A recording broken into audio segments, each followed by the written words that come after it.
Welcome to another episode of 50 Shades and Grey. Thank you for joining us. So today we are going to talk why being single in midlife can feel so heavy sometimes. And we're going to look at why that's actually normal. So after a breakup or after a divorce, of coming out of a relationship, there are a lot of things that take time to adjust to. There's the feeling of being alone. There's new responsibilities. There is sometimes the discovery of independence that can be difficult to navigate. And we're going to talk today about how those feel and what we can do to combat these things and how we can go on with our life sometimes, because that's what we're here to do, is take the journey in the best way that we can and make it something that's enjoyable and we're not constantly looking back and regretting. The difference between being alone and feeling lonely in midlife is very different.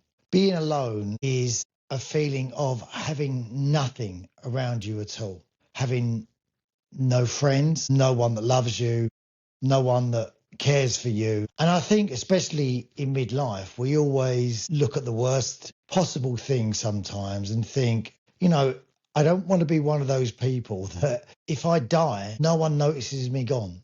And I'm later on discovered by a random coincidence of someone knocking at the door and coming in and finding us laying on the floor somewhere. And we could have been there for the past 2 or 3 weeks and no one notices. And I think sometimes as we grow older, it's very difficult to maintain relationships. It's very difficult to maintain relationships with friends sometimes because we have changes of opinions.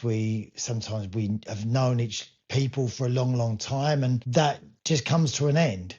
And other times, and I think especially after COVID, people lost a lot of touch with each other because there was that period of where you had these bubbles that you could only see people within those bubbles. So you grew closer to people in those bubbles, but further apart from people outside of those. And then I think that isolated many people after COVID. And I know a few of the friendships that I had before COVID definitely suffered for 2 years of not seeing each other. And it's only recently that I've probably started to make more of a conscious effort to actually get a date in the diary and try and stick to something. And I think that's very important about filling your life with things that, especially when you're single, that you can look forward to, because it's about the next thing, or maybe a hobby. So for me, it was always some sort of sport. It gave me a purpose to every weekend.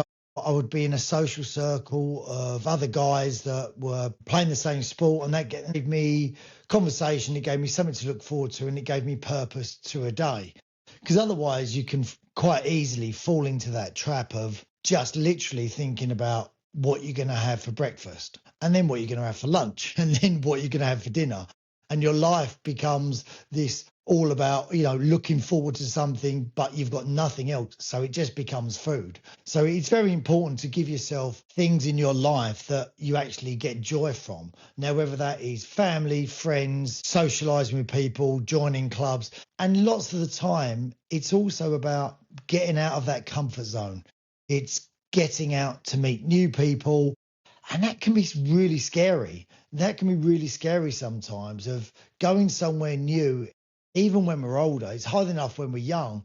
And when we're older, we feel like we should have more confidence in ourselves and we should be able to sort of do all these new things, and because we've done it before. But in fact, I don't think it makes it easier. Sometimes it actually makes it harder because of our age and that we're older. And change as you get older, I think sometimes is great. But I think it can be very hard to navigate the way through change as well, because it is sometimes a shock to the system. And it is also that adrenaline rush of, like, this is all new, but that's great. And the feelings of being nervous and excited are very, very similar. And I think a lot of the time we mistake being nervous for actually being excited, because it's something that is new and we don't know what to expect, and we think, oh, I'm really nervous about this. I think if you step back and look at it, you can maybe change it around and look at it from a different angle and reframe it and think, you know what, I think I'm actually excited. I'm not nervous. I'm just excited about what may happen, what may come of this, what may this lead to. Also, if you're feeling lonely in midlife, it doesn't mean that the answer is another relationship. Sometimes we go into relationships, I think, looking for an answer to things that are within ourselves. Sometimes we think it's other people that give us that satisfaction, that self-fulfillment.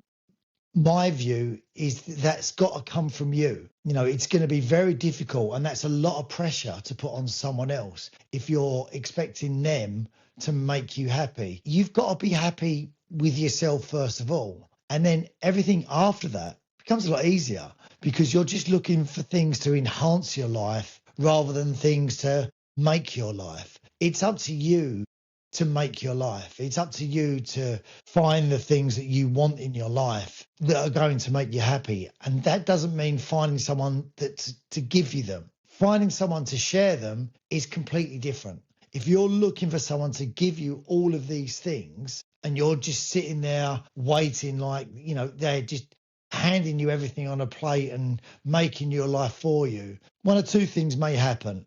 They're going to get really bored of doing it, and they're going to be thinking, right, what are you bringing to the table for me? I'm always the one starting conversation. I'm always the one that's making the jokes. And I remember when I was dating, and I'd catch myself doing this thing where when we were on a car journey, I thought, do you know what? I'm not going to say anything for a couple of minutes and then see what happens. And the amount of time I did that and nothing happened. It was just silent until I spoke again. So if it's always the same person driving the conversation or making the jokes or bringing up new subjects or making arrangements, it can get boring for that person, and it also can get boring for the other person as well, because they might feel they're not actually contributing anything and they want to.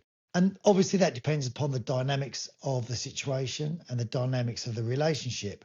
And I think that for some couples, that probably works brilliantly because you've got one that wants to make all the decisions and wear the trousers, and you've got the other one that doesn't want to make any decisions and wants to be told what they're doing, where they're going, because they might be doing other things elsewhere and think, I haven't got the energy to do both. I'm going to work all day. You know, when I come home, you just tell me what we're doing, tell me where we're going. I'm really easy. It's brilliant and it works for everyone. And then that's great. But it's not always that way for everyone. I think for me, the relationships I've had in my life, they work best when the balance is even. I think we've all been in relationships where you can see the balance favours one person heavily. You know, whichever person that may be, it could be the male, the female, or the male in, you know, in a gay relationship, whichever it may be. It's sometimes you can see like that guy's in charge or she's the one that's in charge, and, you know, she's got the balance in her favour. And again, that may work, but it depends upon your makeup as a person, I think. I think there always needs to be that fear of loss for me. It's always worked best for me that if I'm in a relationship where I know that I've got to work hard to keep them, but I don't feel like I've got all the power, because of the relationships that I've been in, when I have felt that, I've made bad decisions, I think, during those relationships. That hasn't always worked out well. So I think when you're talking about being alone or feeling alone in midlife, it's very, very different. Being alone can be fantastic. You know, some relationships, and my relationship now is, it works on that you have both. You have that time when you're alone and you have that time when you're together, but you don't lose your independence. And that's the thing from when you've been single for a while and you get good at being single, in terms of you get to that point of you're happy alone. You don't want to lose that again, because if you give it up, it's like stepping off a sort of a life raft and swimming for a shore that you don't know who's there or not. You know, you find yourself after a while thinking, I'm buggered here and I'm lost and I don't know where I am, and now I can't get back to my lifeboat. I should have just stayed there. Where I think if you can retain that independence, you don't have to give everything up. And I know people have said, like, well, that means that you don't live together. Why doesn't it? You can still live together without living in the same place. If you've both got a place, you can still live together, but you've also got that chance to go, right, I'm doing this tonight, and well, okay, I'm doing this tonight, and you have time alone, and you don't lose that. So I think being alone in midlife can be a great thing, but you've got to be comfortable with it. And that brings us on to the next question of why silence hits harder after a long relationship. Now, for me, when I came out of a long relationship, and this I think lands completely differently depending upon which side you was that's coming out of the long relationship. You might be on the side that was someone who had been desperate to get out for the last 2, 10, how many years it may be. Now, for that person, they would have felt alone for a long, long time. And I've always felt that being alone in a relationship is so, so much worse than being alone on your own, because you're not responsible for anyone else when you're single and alone. It's just you to take care of. Obviously, kids as well get that, but I'm just talking about the single person now. So if you're on that side, I think it's different. If you're on the side which I have been, when it wasn't your choice, that silence, oh man, that can hit you so hard. And because you're left in your head, and no matter how much noise you try to fill it with, you just cannot get out of it sometimes. And you do all those classic things of, especially if you're on the side that the person's gone at you, you're desperately trying to work out on your side where everything went wrong. You're looking back over WhatsApp messages and saying, well, they told me they loved me there, and then I replied this, so everything was fine there. And you're desperately looking for an answer of thinking, where did this go wrong? And I don't think there's a point where anything actually went wrong. Sometimes it was just a shift for the other person. And when you've done both, you can look at it in a much more balanced way, because you understand that the person that's made that decision against you probably struggled for a long time getting to the stage where they were exhausted and just thought, I need to get out of this now. I'm done. I've tried everything. I don't know what to say anymore, but I cannot be here. I'm just not happy. Whereas the person receiving that doesn't know the history of what's gone on in the person's head, because they may not have had these conversations with you. They may have had these conversations with you. You just might not have heard them. You just might have ignored the signs that they were putting forward, that they wanted to talk, they wanted to resolve things.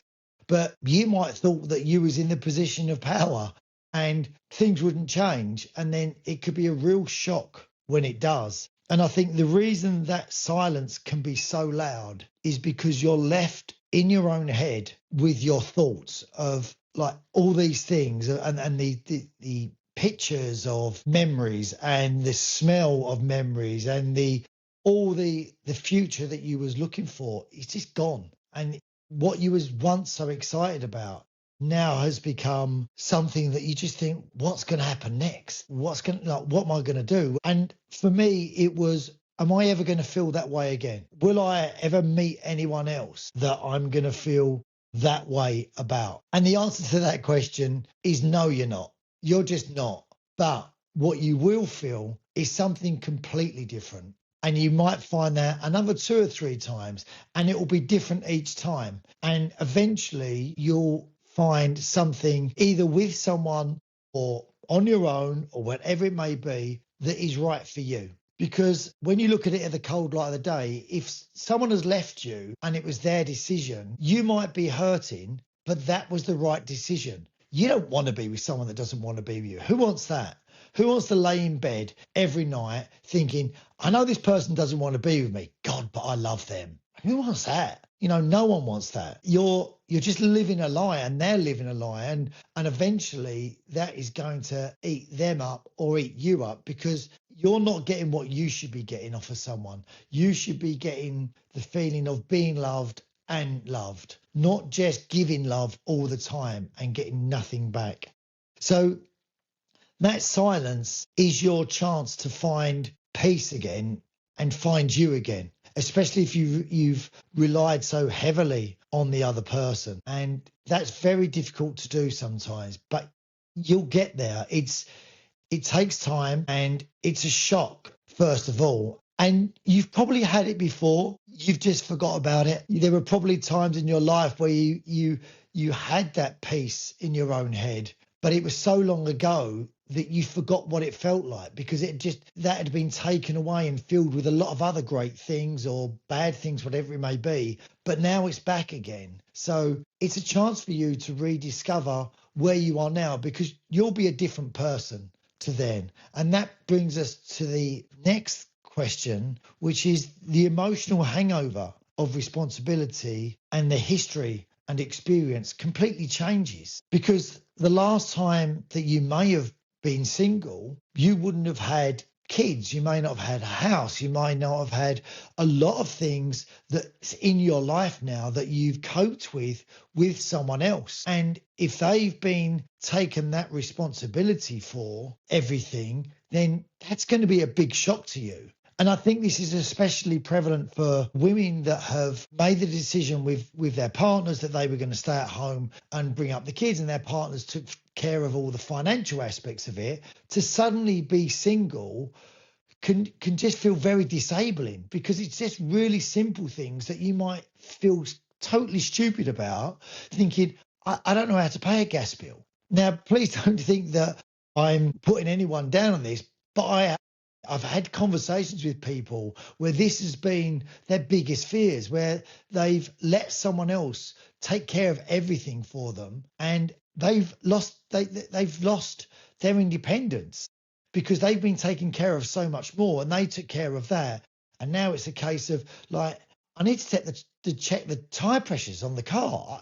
I don't know how to do that. The light has come up for this. I don't know how to do that. And I think that can feel to that person sometimes a little bit, it can make them feel a little bit stupid, but it's not. You know, you don't know what you don't know, and no one should ever be ashamed of that. If you don't know it, you don't know it. The great thing is now, you know, with AI, you can find out instantly. And then once you know, you know. But these are the things that sometimes keep us in long relationships, because we think it's a scary thought, isn't it?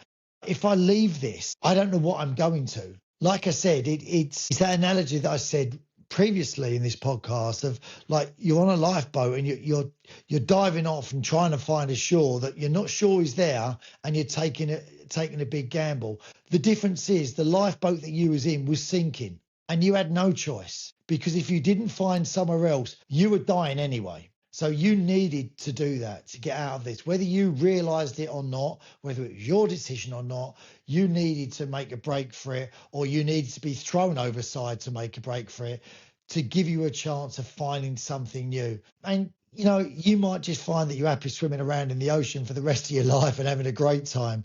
So all these emotional hangovers, and it's from history, and it's from the experience, it changes everything. It really does. So you become a different person. In your head, you've got to adjust to all these new things as well. And that's why that silence can be a killer sometimes for you, because you're going to feel this is, you know, when you're in your brain, it's like, well, I've got to do that. What day did the bins go out?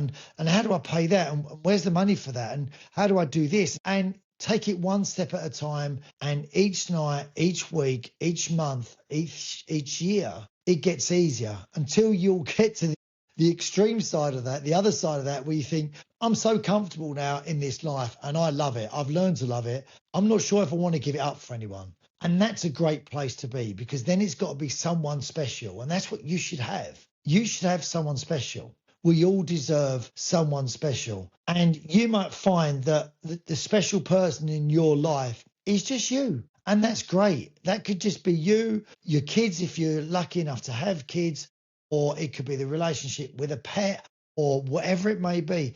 And that may be the special place for you. And that's why this weight is normal, and it's not a sign that something's wrong. And when you're sitting there in this silence and you think, oh God, what's wrong with me? Like, why am I single at this stage? And I think sometimes what you've got to think remember is how you felt when you was in a relationship and it wasn't right or you wasn't happy. And where would you rather be? Would you rather have everything in front of you, making your own choices, or back in that situation where you couldn't escape? You didn't feel like you could get out. You didn't want to upset the other person. You knew something was wrong, but you didn't really want to face it.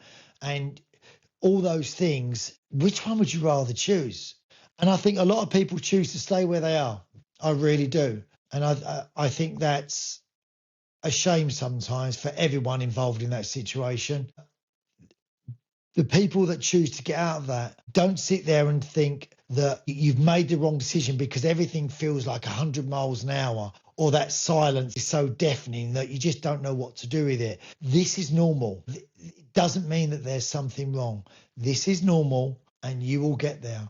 You just need to trust in yourself, fill your time with things that you want to be doing. Get yourself out of your comfort zone where you can. Yes, it will feel like it's nervous, but like I said earlier, that could be excitement as well. And you just never know where that might lead. So listen, guys, if you're listening to this and you've got comments about it, please send them in. That's the end of today's podcast. I really appreciate you listening and thank you for your time. And thank you for all your feedback, as always, because it really helps. And I'm glad this is helping people as well in their situations. So thank you for joining 50 Shades and Grey. As always, please subscribe, please follow, and please share. Take care.